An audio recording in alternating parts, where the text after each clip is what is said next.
Anthony Joshua and Tyson Fury could put on one of the biggest boxing shows ever. There is no question about that. Even today, he struggled to get away from the question of fighting boxing's self-titled Gypsy King. One side of me says he's not relevant because he's not fighting, Joshua said. On the other side, I need Tyson Fury. I want him so I can compete with him. I want to challenge Tyson Fury. And the key word there is need. The world's great boxers are only judged by those whom they have beaten, and Joshua can only beat those in front of him. Tyson Fury snapped partying in Manchester May 19, 2017. Boxer Tyson Fury was snapped out clubbing in Manchester on Thursday. Play slideshow. Eamon and James Clark. One of 7. Tyson Fury was snapped out clubbing in Manchester last night. So far, there are still more questions than answers with Joshua's career. That's not to say he hasn't achieved much in his career so far. He is unbeaten in 20 bouts. He fought for a world title in his 15th fight. He has sold out 2 huge stadiums and beaten Vladimir Klitschko. But there's still doubters. Klitschko was 41 by the time they met, and on his way out, those inside his training camp said he was unrecognizable from his pomp. When he first won a title, he stripped Charles Martin of the IBF strap with a 2-round knockout. But Martin claimed he came in hurt, and some critics even said Joshua looked circumspect in the fight itself. Those critics included Fury, who begged promoters to let him slay the lamb and become world champion. If he does finally get in the ring with Joshua now, he will not be facing a lamb, but a fully grown lion, who has mauled all those in front of him and shown he can even get up off the floor to win. There are of course others with a greater claim on a Joshua fight.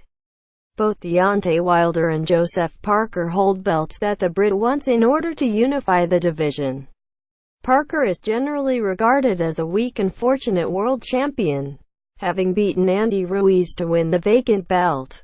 A victory over him would do little to imbue Joshua's reputation too.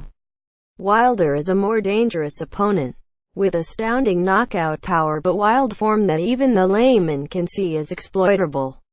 The American should have had challenging title defenses against Alexander Povetkin and Luis Ortiz in the last 18 months, only for failed drugs tests to cancel both bouts. Even at 39-0 with all bar one win by knockout, he has to withstand the criticism that he has collected a series of worthless scalps. Tyson Fury outboxed Vladimir Klitschko back in 2015 but has not been in the ring since. But Fury is universally accepted as a talented heavyweight. He didn't even knock Klitschko out. He skillfully outboxed him to claim a deserved points decision on foreign soil. And those keeping him out of the ring, whom today it has been revealed are fearing his multi-million-pound lawsuit, have a lot to answer for. Joshua is not the only one who needs Fury back. Boxing itself needs Fury. The sport is in ruder health in the UK than it has been for years, in no small part thanks to Eddie Hearn and his stable of wholesome, homegrown boxers appearing on Sky Sports almost weekly. Anthony Joshua beat Carlos Takam last time out, but no one gave the Frenchman a chance. But that does not mean boxing can afford to count its chickens. Outside of the boxing community, viewers and customers remain fickle beings who will desert as quickly as they joined up. And they want heavyweights. They want the world's biggest men facing off in, and indeed outside, the ring. Kaitify, the super flyweight champion from Birmingham, is a deeply talented and charismatic man, but the 115-pounders just don't sell the tickets. The big men put bums on seats.